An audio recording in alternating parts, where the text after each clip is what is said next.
Hello, hello. We are live, I believe. Just checking.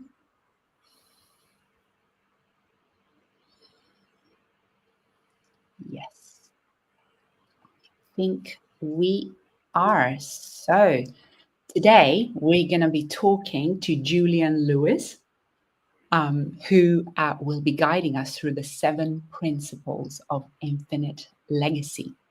In the meanwhile, while people are still joining, I'm going to introduce myself. I am Christina Garidi, the founder of Eudaimonia Coaching UK, and I am on a mission to propel people to live authentically.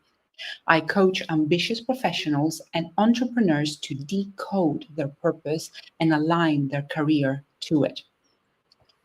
I introduced the Eudaimonia success model in 2018 globally as a TEDx speaker, and I'm writing my book on how to access the eudaimonic state of mind.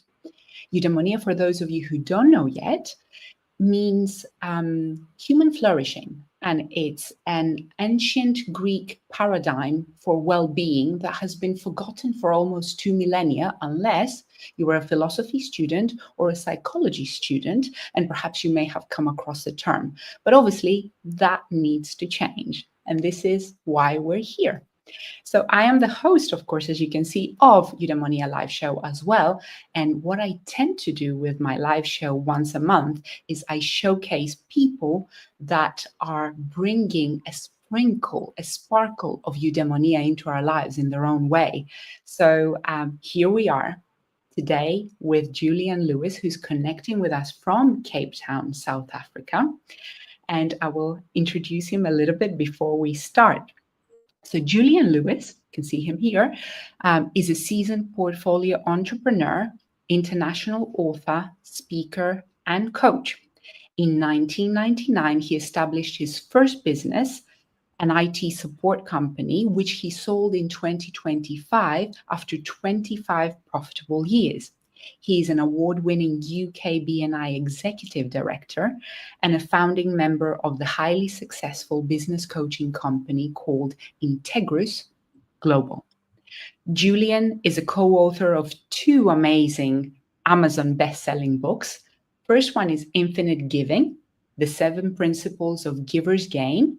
And the second one, which we're talking about today, is Infinite Legacy, The 7 Principles of Creating an Impact with Your Life. He co-authored both with BNI founder Dr. Ivan Misner, PhD, and Greg Davey, the story fella. Julian believes in the power of collaboration for personal and business success, and he envisions a world where everyone can achieve their success simultaneously. His mission is to empower people in business to create the success they desire through the power of collaboration and co-creation. Julian's heart beats for rugby union, a sport he played for 30 years. To unwind, he enjoys watching live rugby, cycling with friends, and celebrating life with positive people. He also shares his love for Arsenal, which is a soccer club, and he's with his 2 sons. So thankfully, I am also Arsenal, so you're not going to get any dodgy looks from me. Brilliant. So today's focus for our live show is Julian's beautiful book, which I've got in front of me, Infinite Legacy, which he gifted to me as part of his Infinite Legacy, I believe, which flowed so easily within a few days, actually. So that made me think, oh my God, I need to interview Julian. This book made me realize that looking back in my life, I have been creating impact, but I was not really daring to admit it to myself so much through my volunteering, but also at work. And even when I go on holidays, so that's a tricky, situation I always find myself in, I always am known to be summoned, for example, by a ski school up in the mountain on the slopes to safely deliver like the ski school kids, like to the ski lift and so on. So I end up doing things I end up volunteering basically, but I find ways to be useful. And, that was really a revelation to me that I don't need to be, as I was saying to Julian just before we joined, today's session, I don't need to be a Roman emperor to feel that I have actually left a legacy behind me. So this book really gave me the blueprint to begin to understand how to shape my legacy depending on my life phase, wherever I may be right now, and the contributions I can make. So you don't have to be a multi-billionaire before you can make your contributions count. So say yes in the comments if you're with us at all. And if you want to leave a legacy behind that's meaningful and that you can translate as positive impact for the generations to come. So Julian is your man to ask your questions too. So make sure you start preparing them and drip feed them throughout our live talk. I'm so happy to have you with us, Julian. And thank you for connecting from beautiful South Africa, which has a sunny day, if I'm not mistaken. Absolutely. Well, it's wonderful to be here. Yes, we're 6,000 miles away, which is it's great, the use of technology, obviously, and legacy is one of my favorite things to talk about. So I'm very excited to get into the topic.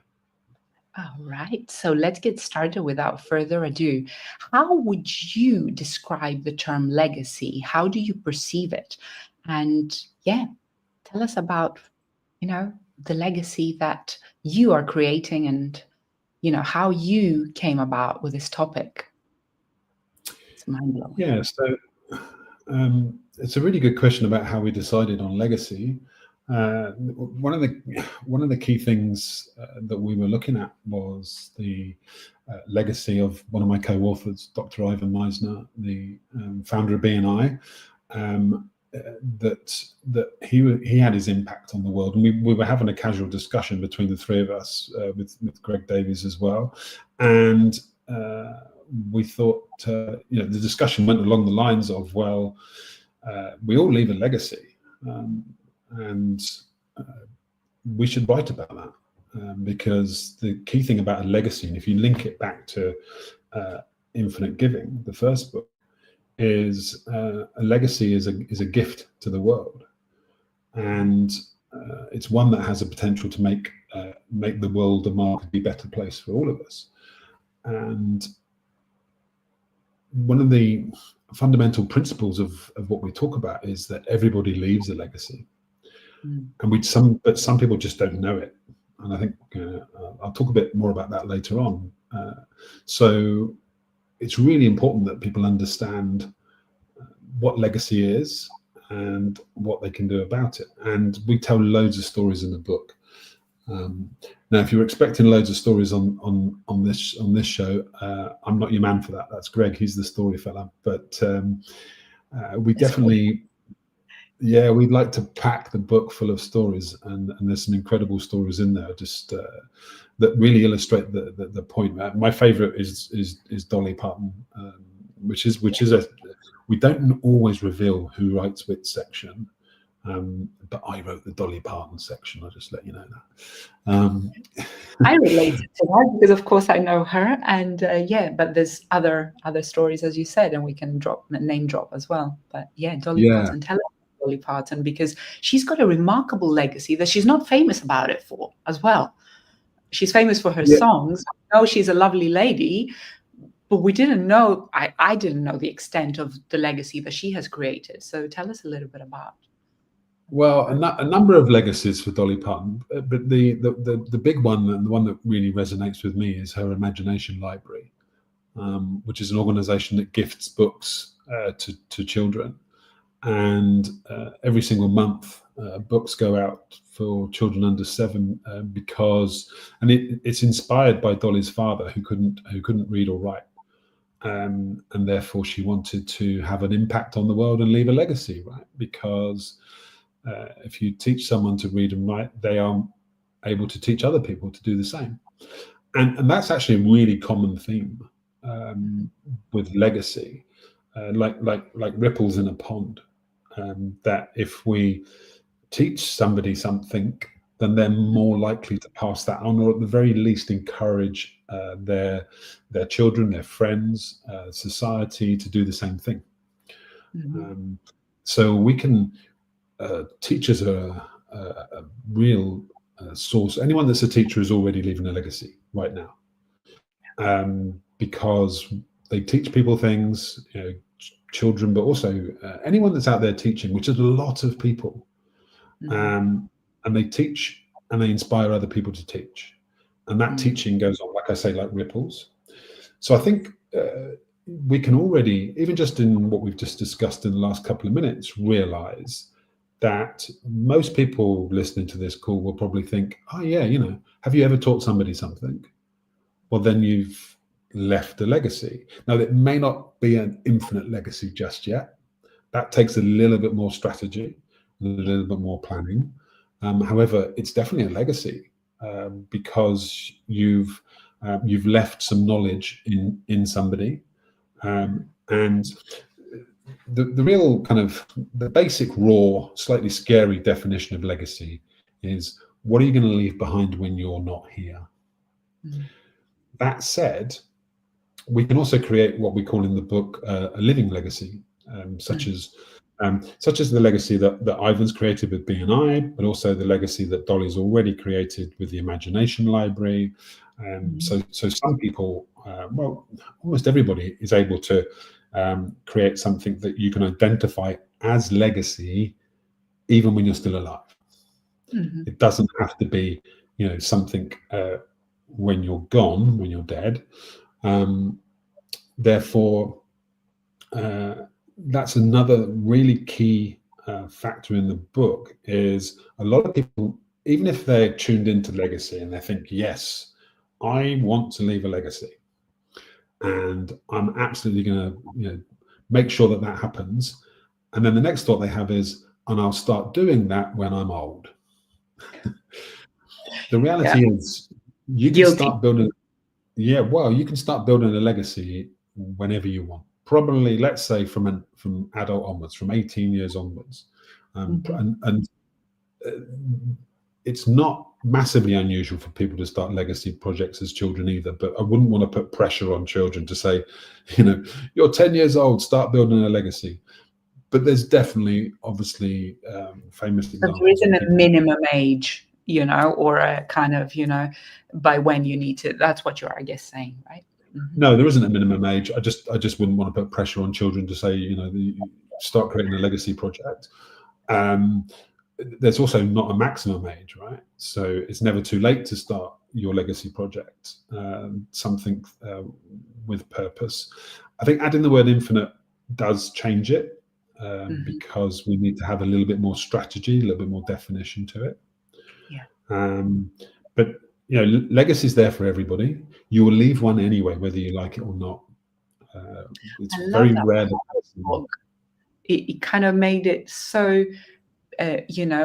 markedly important for me to distinguish, and I'm interrupting you a little bit, but going also into the next question, which is, you absolutely distinguish the intentional versus the accidental legacy. And I think you're alluding into that, so forgive me for interrupting, but absolutely, I think, yes, when it comes to infinite, it cannot be accidental. We all leave a legacy anyway, but tell us a little bit about the intentional and the accidental, if you don't mind, because I think you're already alluding into it. Yes, absolutely. So obviously an accidental legacy is not something that we meant to do.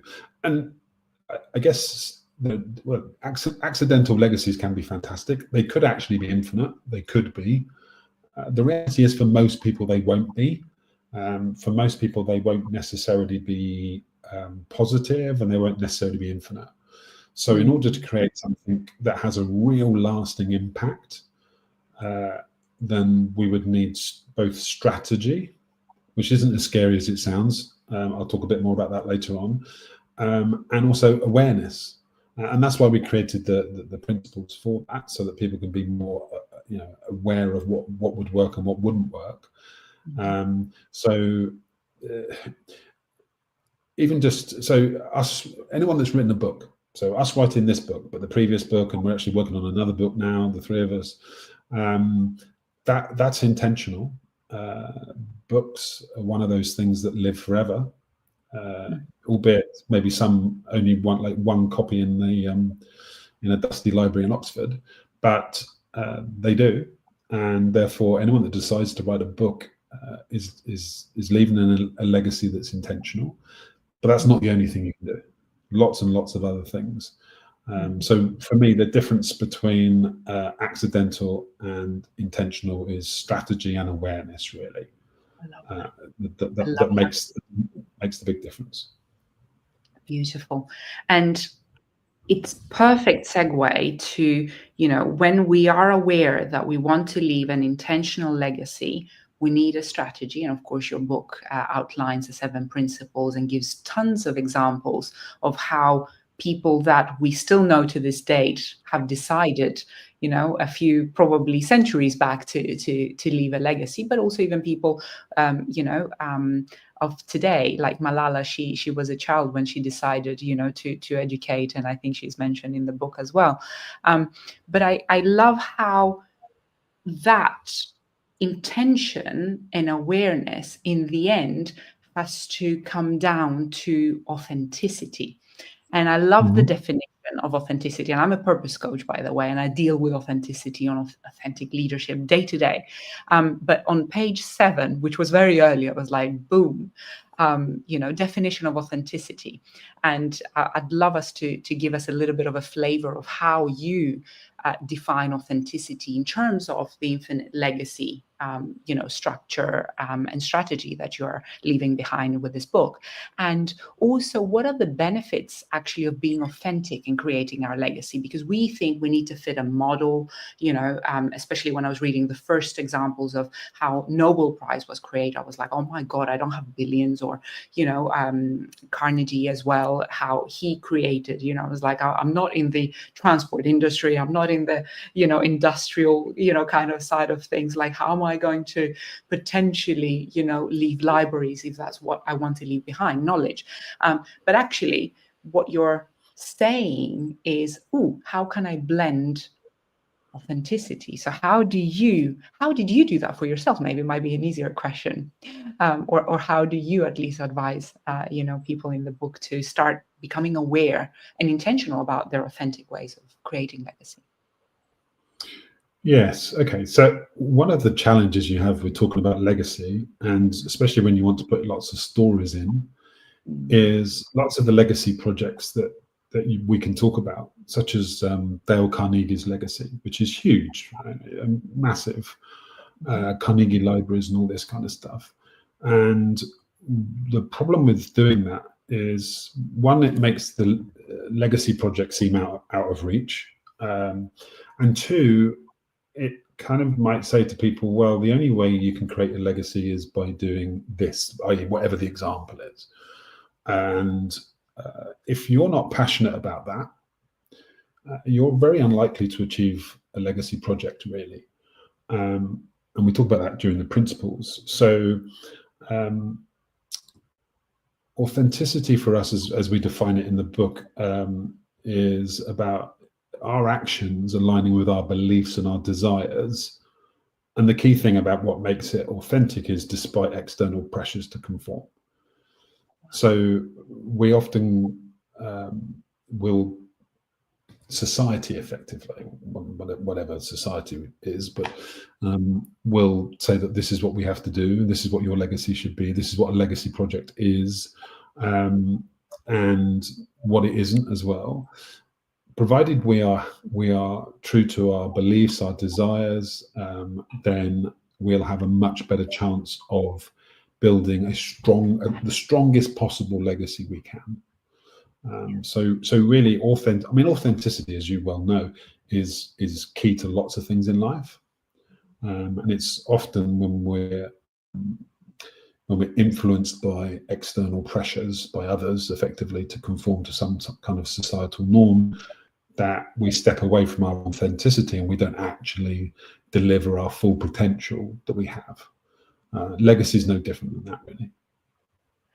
This was such a heartwarming paragraph in the book, for me especially, because, let's put it this way. I've been involved with startups before on the mentoring side and so on. And, it's interesting because investors or venture capitalists, however you want to put the label on that bucket. There's a certain type of trend they're investing in because the business scales, or because there's certain criteria that they use.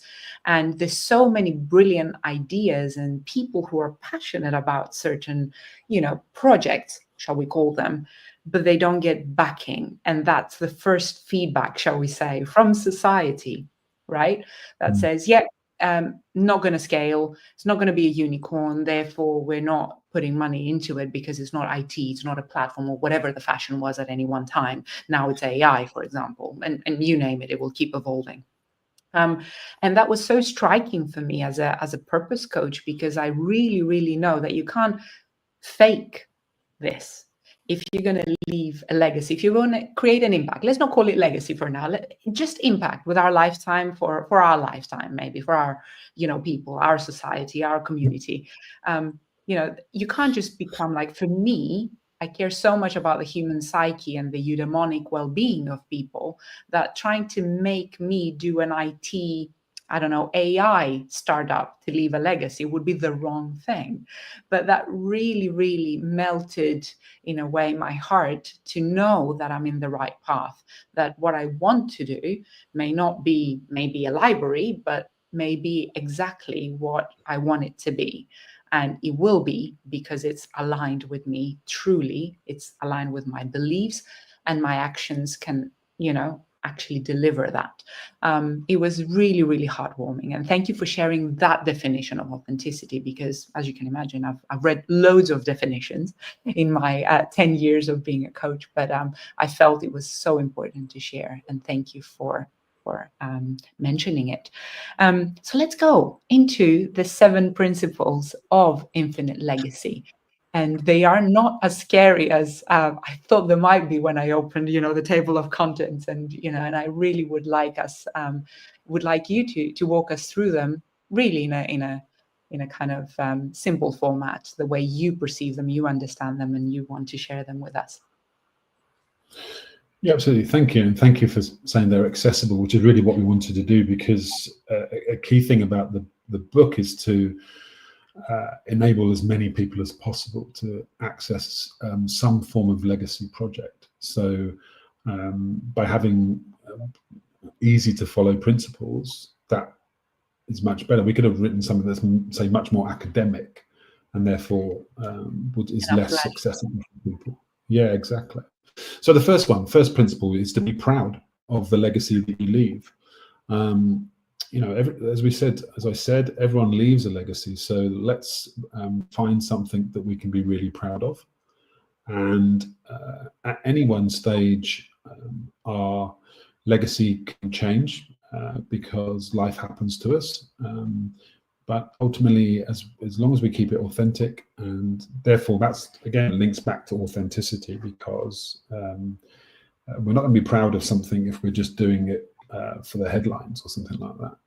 And what we say in the book is, imagine your great-great-grandchildren telling the story of your life and legacy to your great-great-great-great-grandchild, and what would fill you with pride.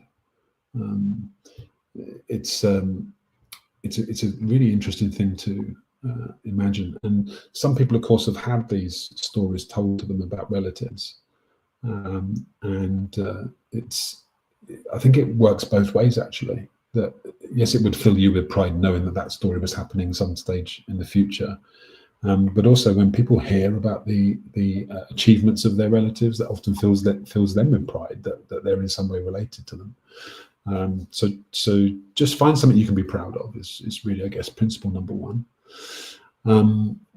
Principle number 2, actually, this links in almost directly with one of the principles in infinite giving, which is we're really here trying to take the scariness away from what we're doing here. So this is about give what you can afford when you can afford it. And we're going to, I'll touch later on about the fact that legacy is not just about giving money or giving things that cost money. However, what we do give, we need to be able to afford to give that. So at times we can, well, the things we talk about, and I'll expand on those later, but time, talent, and treasure. We talk about those as the three cornerstones of legacy. And sometimes we've got loads of time, so we can afford to give time. Sometimes we've got loads of talent, and sometimes we've got loads of treasure. I mean, you can kind of say money instead of treasure, but it just sounds nicer if you say treasure, right? Yeah. But Triple T, easy to remember. yeah, and sometimes we have got loads of treasure, and we can afford anyway to give some of it. And that can ebb and flow as we go through our life. So give what you can afford, and this fantastic expression, give from your saucer, not from your cup, which is about giving from something that won't deplete us. The other one I love with this, give what you can afford when you can afford it, is actually energy, because some of these things take energy, and sometimes we just can't afford to give the energy. So it's not all this. Using the word afford makes it sound like it's all about money, but sometimes we just can't afford to give the energy to a legacy project, but sometimes we can. And because we are our number one priority, we can't afford to deplete our own resources. So give what you can afford when you can afford it, because once you deplete your own resources, then your legacy project's going to stop. You run out of energy, you run out of money, you run out of talent, maybe, then it's going to stop. So making sure we can afford what we're putting into it is really, really important. So that's principle number 2. Number 3 is about, it's almost similar to what we spoke about with authenticity, but be guided by your passion, because many legacy projects will take time. Is maybe even decades to establish, and it requires that consistent effort, dedication, commitment, and you're going to do that with something you're passionate about. You're going to be less inclined to do when the going gets tough, and you're just not, I'm just not passionate about this. So actually finding that really strong why that underpins your activities is really going to help you deliver the legacy. So be guided by your passion. That's so. What do you really care about? What's so important to you? I speak to people all the time, and they're like, I get involved in projects that benefit children, or benefit projects that benefit the homeless, or I just want to get more people swimming or skiing or whatever it is. Okay, so whatever your passion is, be guided by that, because you've got a much better chance of overcoming setbacks and adversity, which is bound to happen. We know that as we go through. Such a great indicator as well, isn't it? Passion and purpose really allows us to know where we get a lot of joy from it, because we need to get something back from it as well, isn't it? So totally. Yeah, absolutely. Principle number 4 is to focus on our community. So connect with your community, connect with people that are closest to you to begin with. Even if you're looking to build a global legacy, we need to start with those people that are within our reach. Start with our family, work out from there, and the bigger impact on our community, and then we go beyond. Focusing on our community, we will also find people who are willing to join us, because often these legacy projects aren't just one person working away. They might be the spark, the impetus.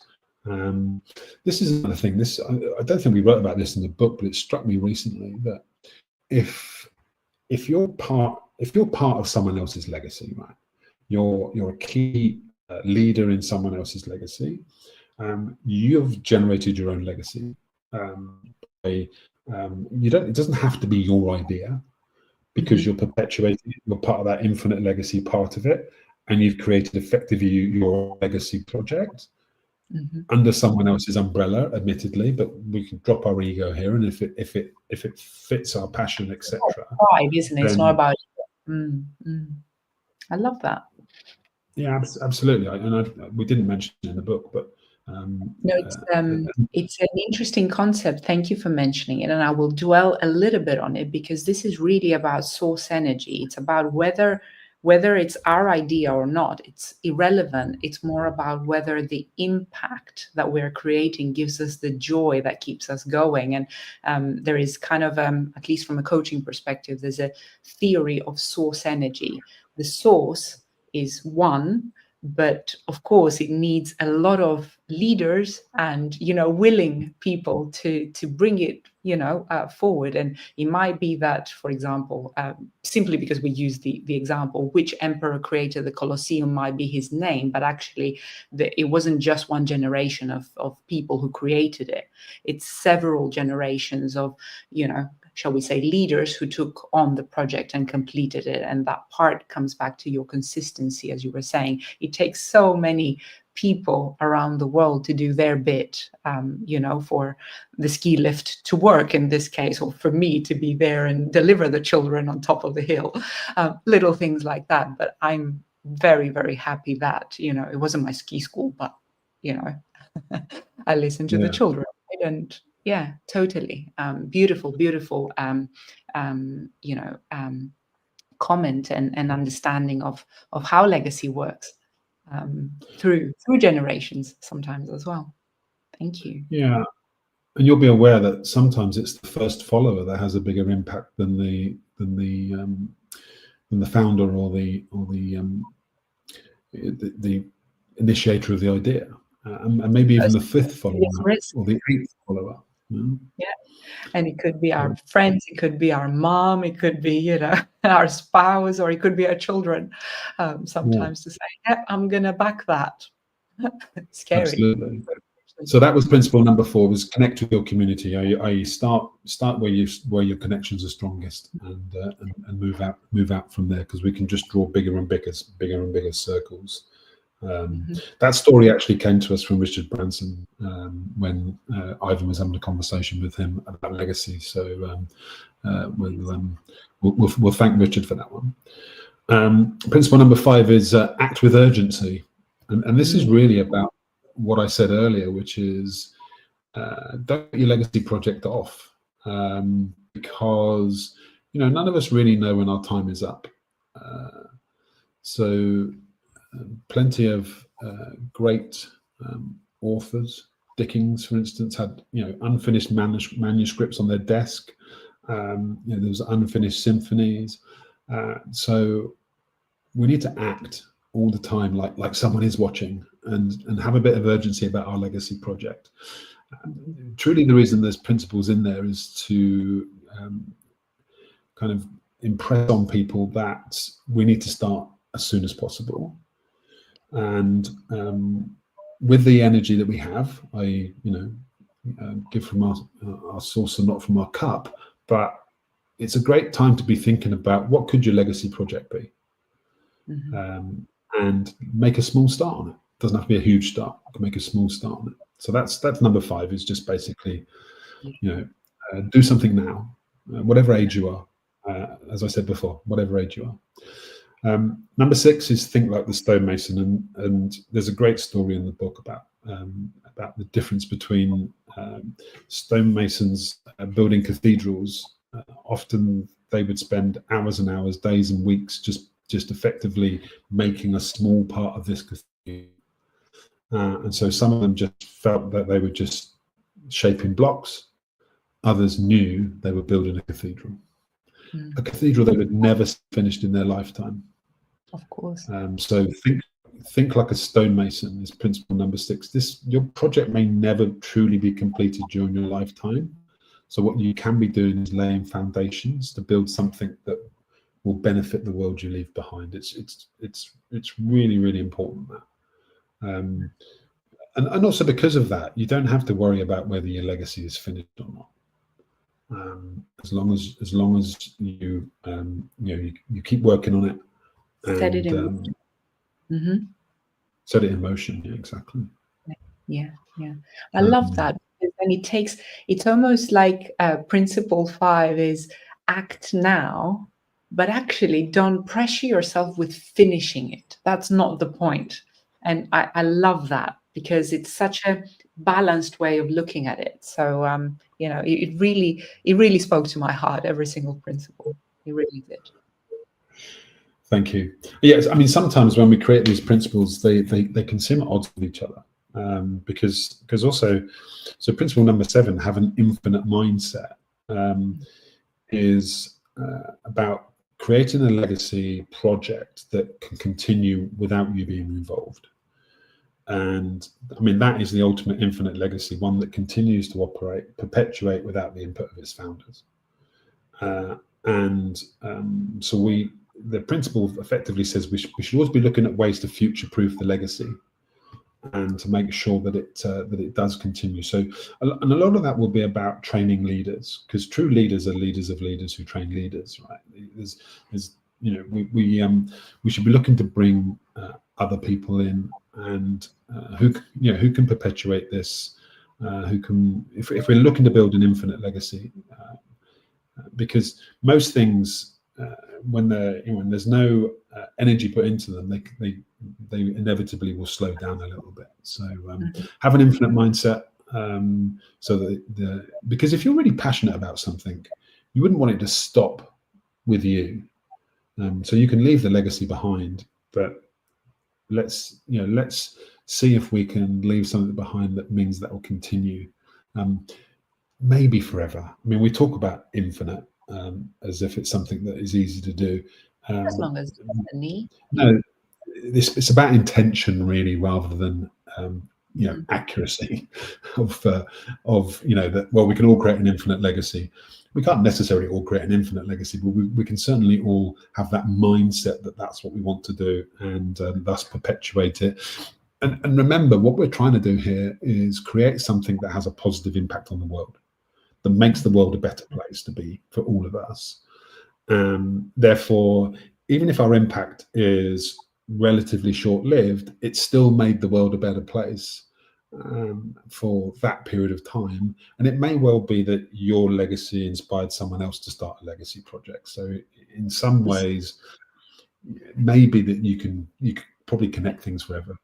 The measure is not exactly the completion, as you say in principle 6. Is really about what ripple effect, as you said at the beginning, this has created. And it cannot be measured. Nobody will sit there and 200 years later probably measure, okay, Christina's or Julian's legacy was this, and so many people got it. We won't be able to contain it. But that's the whole point, I think, of principle 7 when you mention be infinite.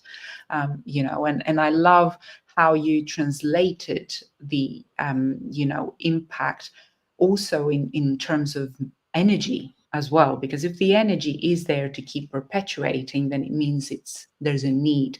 And that's probably the true measure, I think, after reading the book and being in discussion with you right now, where I think if we want, as Christina, as Julian, as whoever else is out there listening to us right now, for that legacy to continue even without us, because we won't be here to continue it anyway. This is probably a true measure of having, established an infinite legacy project, isn't it? If I know that I have no means of continuing this work, but actually I've set it in motion, this is the true measure of, having set up, the foundations of creating an infinite legacy. Whether it has my name on it or not, it's irrelevant, because that doesn't matter so much as somebody will be willing to pick it up and build on it.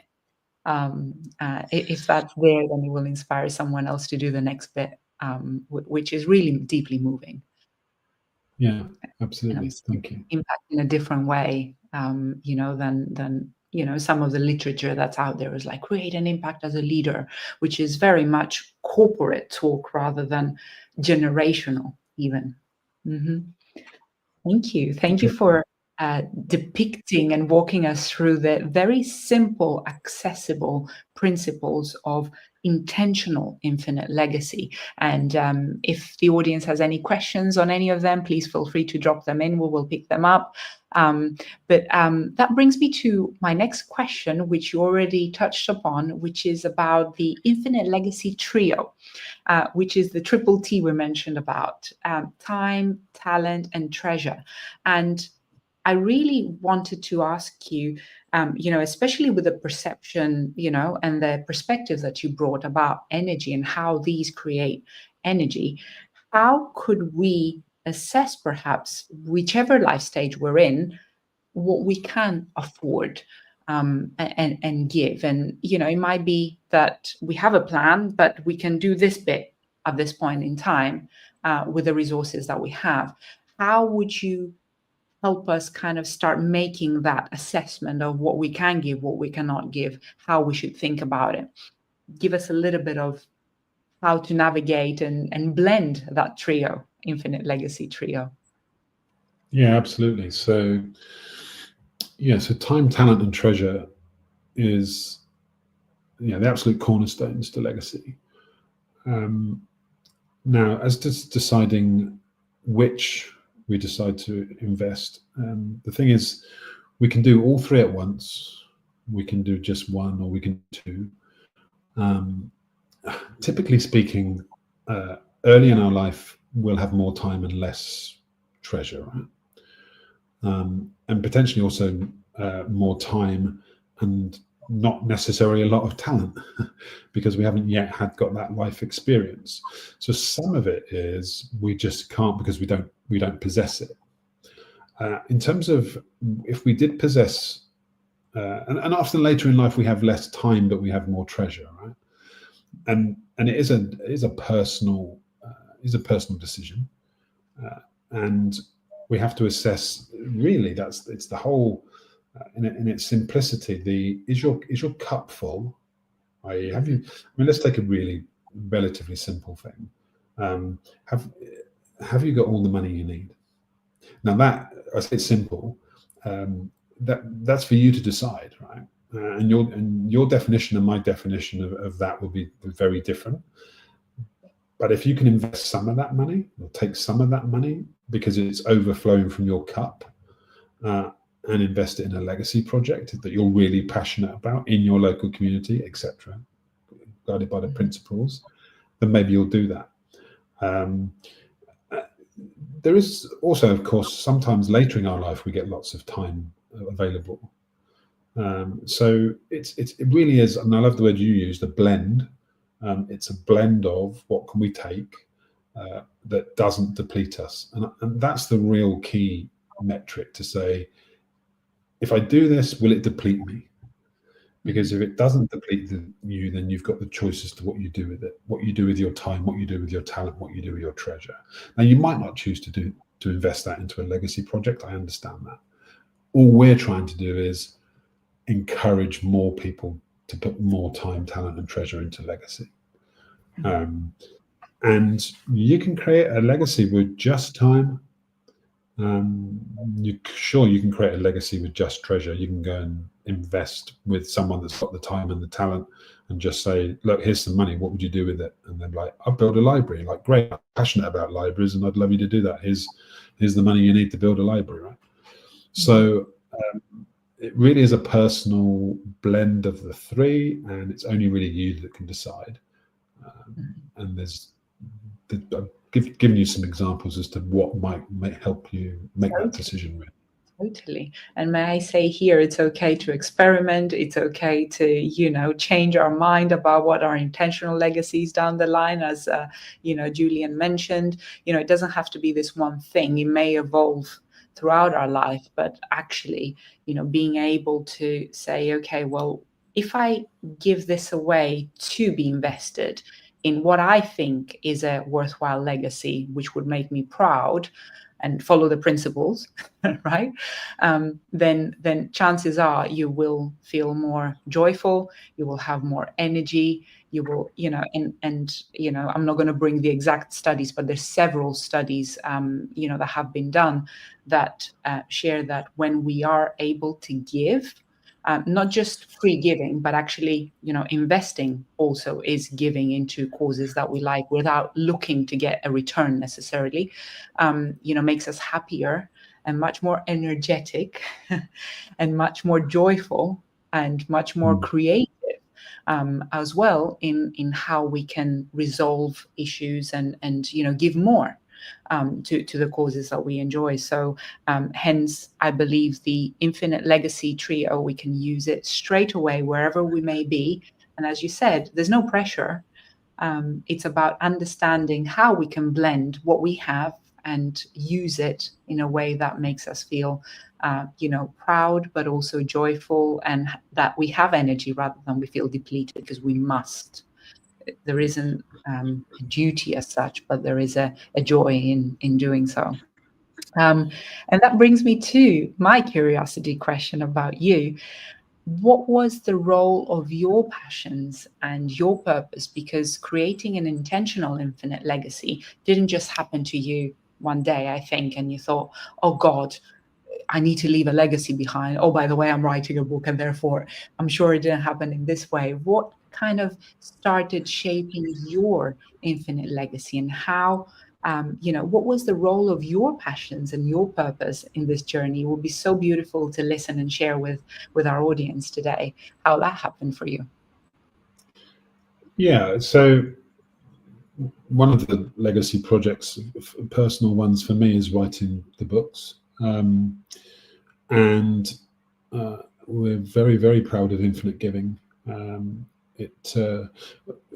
My favorite line from Infinite Giving, by the way, is a gift is not a gift if you expect something in return, because then it's a transaction. Yeah. And when you start to, one of the joys of writing anything is you start to understand the topic, much more than when you first started writing about it. So, people might say, well, Julian, you're an expert in giving. It's like, well, maybe I am, maybe I'm not. I certainly wasn't when I first started writing the book. So the first gift, the first legacy, if you like, is that gift to yourself of knowledge, by getting into that topic that you care about. You said in my bio, I'm a massive believer that everybody can be successful, and I'm talking about everybody in the world. And when you see parts of the world, it's difficult to believe that. But the resources are there, and if more and more people understood some of the concepts we've spoken about today, and some of the concepts in Infinite Giving, that would be much more likely to happen. And then, so in writing the book Infinite Legacy and going through the same process, I knew a little bit about legacy before I started. And I was leaning on some of my co-authors as well. By the end of it, much stronger understanding of legacy. And what I find myself now is I see legacy projects far easier, both personal ones and what other people are doing. And I often congratulate other people to say, do you know what you're doing right now is a legacy project, and you should be congratulated for what you're doing. And they didn't necessarily see it that way because they haven't looked at it in the same way that I did. I'll give you a really simple one of something that I do. It relates to this. It's a bit of a theme that's running through the broadcast. So I run a trip called UK BNI, and the real joy of that trip is each year we take beginners on the trip. So each year we take people that haven't skied before. They just want to try it. It's very accessible because you're going with a group of people, and you know that they're going to guide you, and that, in terms of even just simple things like what do I need to pack, and what equipment do I need to buy, things that can be scary for the first time if you're just trying to do it on your own. So we take beginners every year who get guided by other people that have skied before. And the real joy, the kind of moment when I realized that is a legacy project, is when the people you took skiing as complete beginners 3 years ago are now looking after the people that are beginners today. Wow. And the people that you took 5 years ago, we've been running this now 7 years, are looking after people. And I just know that the people that we took this year, in either next year or the year after, they'll be looking after the people that are brand new. So you then kind of think, well, if I ever stepped away from this, providing somebody else took it on, then this could live forever. And we're bringing more people into a sport that I'm passionate about. And that goes back to I'm passionate about skiing. I love it. I want more and more people to do it. I want people that are very underrepresented in the sport to get involved as well. I've spoken about that a little bit. I could probably do more on that. skiing is a very white middle class sport, and I'd like more people to access it. It's definitely not. It's definitely an expensive thing to do, so that's fine. But I think people are put off, and by having a group trip, I hope to get more people that do it, and therefore, whether they do it within the Ski BNI umbrella or they then start taking their family skiing, and then it becomes like a generational thing. Now that's my passion, and I've chosen skiing, but yours might be table tennis, or Maybe golfing, or different sports, doesn't matter. But I love whatever it is. So if you can create something where the people that you trained are now training people, then that's legacy. And I'm sure there's lots of people, again, listening to this, they'll be like, oh, I do that. I was a beginner once, and now I teach the kids that come along. Well, then, my friend, you have a legacy project. The thing about the book is, how can you magnify the impact of that? Because you're probably not thinking about it as legacy right now. And by looking at it intentionally, lots of people are sat in the middle of a legacy project right now, and they don't know they are. So it's for me, it's very exciting to think that one of my legacies is helping more people create legacies. Wow. And I love it. Thank you for sharing this example, because it brings us back to the fundamentals you shared with us at the beginning of the live show, which is the intention and the awareness. And a lot of people are not aware, so making them aware through your framework, that you developed with your co-authors, but also I love the words you used. When we care about something and we're intentional about it, and then when we realize that other people are looking after others in the years to come, it's already, we tapped into what is a legacy project in essence, right? That's how you identify, and you have blended anyway your passion and your purpose, and how you want to enable the joy of being able to ski on a white, beautiful mountain, right? For people, and how to access that, and how we can expand their lives, and how also that care you put into looking after the first few people who were scared, because skiing is scary. And I started as an adult, so I know how scary it is to, hence I stick around the blue zone and help the children. So that's my guilty. There you go. Maybe I need to join BNI Ski. But I loved how you, really distilled it. The fact that you have created, by giving that support, that care, that training, perhaps that education, it might be, it's skill-based, right? And giving that confidence to someone, you have basically put a little stone, in someone's heart to carry on that legacy, because that care is not it's not given, it's not just handed out to a few people, and it takes that care of the leader. But also, what happens naturally is these people who have received that gift, to link it with your infinite giving, you didn't expect anything back, but actually those people keep coming back and keep, taking care of other people. This is really what infinite legacy is about. The ripple effect of that. And beautifully explained. Thank you for using this example with your own personal passion. And we've got a comment here from Sheldon, so I'll put it up. How would I know I'm sat on a legacy without knowing it's a legacy? Trick question? No, but I think Julian will answer, I'm sure. Thank you, Sheldon. Yeah, absolutely. Well, it's basically thinking about the impact you have on others. That impact ripple, then it's more likely to be legacy. Because again, it doesn't have to be infinite legacy, but is what you're doing going to have a benefit to the world that will ripple and create more benefit, and then more benefit?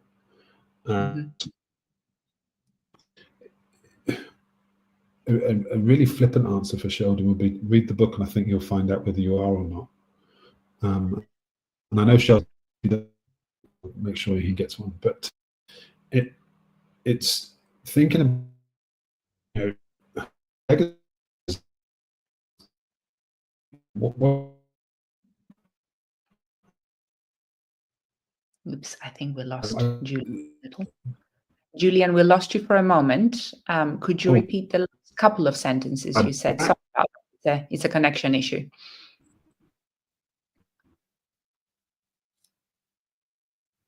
I am sick now. Oops. Unfortunately, we didn't hear your answer, Julian. I think the connection is not great. So we're struggling a little bit. But what I picked up from a couple of the words that came through, Sheldon, was that if you look at your impact that you have right now, and it has ripple effects, hopefully by me repeating, and if you can hear me, Julian, you'll know how much we picked up. It's not about being infinite, it's about creating that ripple. If you know there is a benefit to the world, to the community, to the people that you're interacting with, then you know that you are creating something worth, of value. So, yeah, I think start there. And of course, you got a free copy of the book from Julian, so I'm sure he will fulfill that, and you will be able to, connect the pieces. But Julian, do we have you with us? Picture is not great at the moment. Oops, we lost him. But in the meanwhile, while Julian is coming back, I think we lost connection. I will also put Dr. Radhika Louisa Zerguin's comment, which is, I love the analogy of the stonemakers and the cathedral. Stonemakers may see that they're making stones, just shaping them and just making them perfect one by one. And they may never see the cathedral complete in their lifetime, is what Julian said. But Radhika says it offers a great perspective on expectations when we start a project. And I think that also blends with what Julian mentioned around principles 5 and 6, which is start now, have the urgency to start now. But actually, when, we juxtapose it with principle 6, which is, it doesn't really matter if it completes now, you just have to start now, but it doesn't have to complete in your lifetime. That's the whole point of leaving a legacy behind. So yeah, I was just, commenting on Radhika's beautiful comment here on the cathedral analogy you mentioned, Julian, and how that has impacted me, at least when I was in the book, and also Radhika when you shared it. So coming back to Sheldon's, question. Sorry, unfortunately, we only heard the ripple effect part of the benefits that he creates. And of course, then you said the book would probably connect all the dots. But you were making a very important point, but we couldn't hear you. So welcome back. I heard what you said after that. I could hear you, you couldn't hear me. So I think you absolutely nailed it, Christina. But the thing is, it's all about the impact. If you're making an impact that makes the world a better place, and that's got ripples, and you're in a legacy project. And if it fits against the principles, then you're in a legacy project. And also, I wouldn't worry too much about it, really. If making an impact on the world, isn't that just a great thing to do anyway? So hopefully that answers Joel's question. Thank you so much. And thank you, Sheldon, for asking. And thank you, Julian, for just lifting off, the burden sometimes that we feel that it has to be a legacy or it has to fit, as long as it flows with the principles, and as long as at the end of the day, we're making an impact that we are, happy about, and it brings us joy and it gives value to others. What does it matter whether it's legacy, infinite legacy or not? Does it? It doesn't. No. As long as it brings you joy. Beautiful. Just one thing I wanted to mention, Christina, whilst it's in my head, and I think that this is a really important thing that I wanted to put in the book, which is that our children aren't our only legacy. Mm. And I actually, between the three of us, I think we rode back on it a little bit, because what I truly believe about our children is that they are their legacy. And I don't want, personally, my view is I don't want people sitting back and saying, well, my legacy are my children. My children are amazing. And yes, I've had some influence on them, but everything they achieve is their legacy, not mine. And we did slightly soften that a little bit in the book by saying that they're not only legacy. Okay, so we're allowing people to claim their children as their legacy. Fine, we're allowing that. But what we don't, yeah, exactly. But what we don't want to do is for people just to say, I've done legacy, I've got children. That's it, and then not do anything else.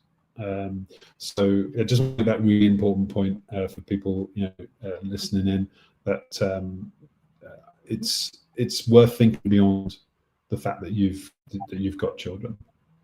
Yeah, I love that, because I noticed that, and I think when I reached out to you at the very beginning as well, I mentioned it somewhere in one of my messages, that it really struck me that you didn't really just focus on just the family circle alone. Of course, it's the most important thing, but it's not the only thing a human really does if we're willing to look. If we're willing to look at the impact we have in the world, is not limited just to our family. And it's so true. It's so true. And it doesn't have to be linked. And I loved also about the book, just to, add to it, that you're not just focusing about the work or the business or the role that someone does. And that's so important for me also as a purpose coach here, that we're not just linking our identity and the legacy that we create just necessarily with the work or the art. If we're not artists, I mean, what do we do, right? If we're not playing sport, what do we do? So there's so much more to the human soul and the psyche, that it's up for grabs, if that's the word, in terms of its ability to create impact. And that's why I loved about your distinction with the trio, the Infinite Legacy trio, about the energy is not just the time, talent, and treasure. But yesterday, literally, my Uber driver took me to town, Windsor town. I was picking up something for my mother for our tea time. And this person made me happy. I don't even know his name, but those 10 minutes that it took to take me from my home to drop me into town, he made me happy. This person has made an impact on me, for sure. If he does that every day to whomever he takes from A to B, boy, that man is making people happy. Could you put a price to it? I cannot, but I know he made me so happy. And I knew the difference with the next person who took me back to my mom's. Didn't make me happy, for sure, right? He actually stressed me, bless him. But, little things like that impact every day. So, Sheldon, I hope that answers your question. Sorry, you were going to say something, I believe. Yeah, just on that, we mentioned in the book that one of Dolly Parton's expressions is it's a real great gift to give someone your smile, and whether that's legacy or not, it's just a really nice thing. Just cheering people up is a great gift. Whether that's legacy or infinite giving, I don't really mind. It's just what it also really illustrates is that what we give and the legacy we provide, because sometimes it's family traditions are legacy projects as well, don't have to be big things. It really doesn't have to be a big thing. So yeah, something sometimes as simple as a smile is amazing. Yeah.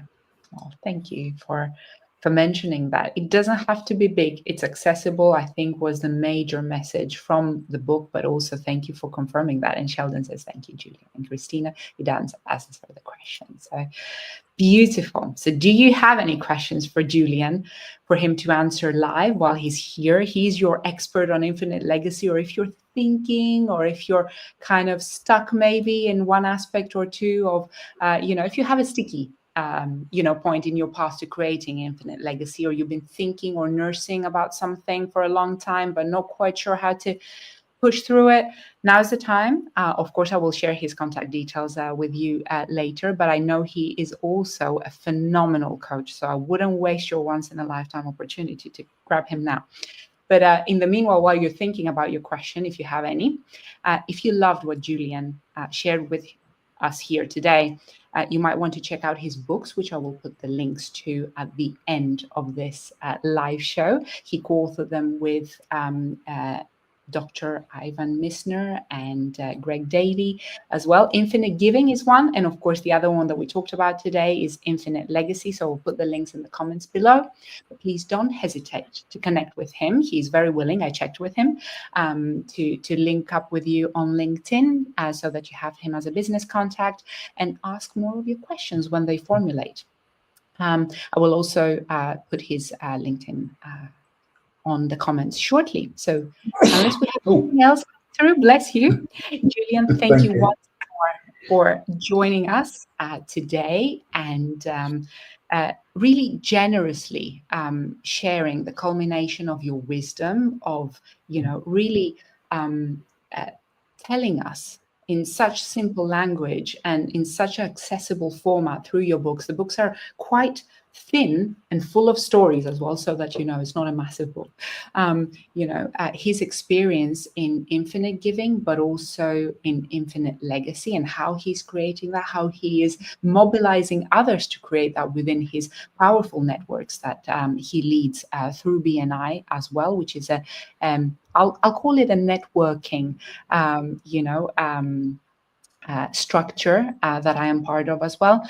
But also he's got amazing advice in global business, and he knows how to create powerful human connections. So don't waste your opportunity to connect with Julian today. And from me, I just simply wanted to say thank you for joining me from so far away, in pretty challenging, conditions as well, in terms of, trying to find stable, Wi-Fi and so on, and making it happen, really. It was such a joy to connect with you. And Radhika says, thank you, Julia and Christina, for the great insights into legacy. And I'm sure we will have a few people starting their legacy projects and perhaps reaching out to you when the time is right to hear more from you on how you have made them happen and how they can perhaps, get some insights on how to liberate their projects into the world and create amazing impact for the generations to come. Thank you. Thank you for having me. Take care and see you very soon, I hope, back home. Absolutely.